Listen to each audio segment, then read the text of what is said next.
Эралиева Забиракан 61 жашта. 10 жылдан бери кулагынын угуусу начарлап, баарлашуудан кыйналгандыктан дарыгерлерге кайрылган. Апанын айтымында алгач угуусу төмөндөгөнүн сезген эмес. Кан басымынын ылдыйлаганынан улам кулагым укпай жатат деген ой менен ооруканага барбаган. Акыркы күндөрү секин көпчүлүктө машинада отурганда сол кулагым угуусу начарлай башташын сезип баштадым. Забиракан апа бейтапканага кирери менен адистер аппараттын жардамында кулактын угуусун текшерүүдөн өткөрдү. Натыйжада апанын угуу жөндөмү жабыркаганы аныкталды.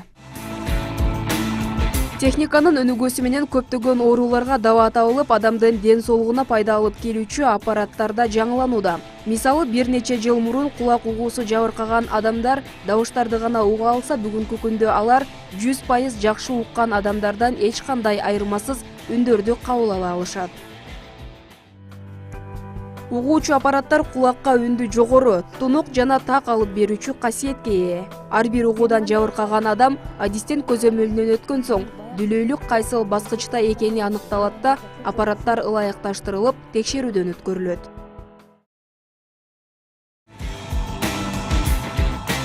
Угуучу аппараттар өз ара аналогдук жана цифралык болуп экиге бөлүнөт. Аппаратты алууда албетте жаш өзгөчөлүгүнө маани берүү абзел. Анткени жаш балдарга жана чоңдорго атайын иштелип чыккан түрлөрү да кездешет. Аналоговыйлар жанагы без настройка, кулакка настройка кылынбай, кулак текшерилбей эле салып, кулактын аркасынан эле өзүнүн немелери болот, кнопкалар, ошо менен керектүү жерде бийиктетип, шумный болуп кетсе кайра пасайтып алышат. Олардын баары аналоговый аппараттар. Цифровой аппараттар болсо сөзсүз аудиометрический обследование деп коебуз. Кулакты текшертип, канча процент угат, канча укпайт, нервинен укпай атабы же средний отиттен укпай атабы, негизги причинасын билип, ошого жараша подбор болот. Ар бир медициналык каражатты колдонуунун өз эрежеси бар. Ошол сыяктуу угуучу аппаратты да пайдалануу өз тартиби менен жүрүүсү шарт. Алгач кулакты аппаратка көндүрүү керек. Күнүнө 2 сааттан тагып башта улантат.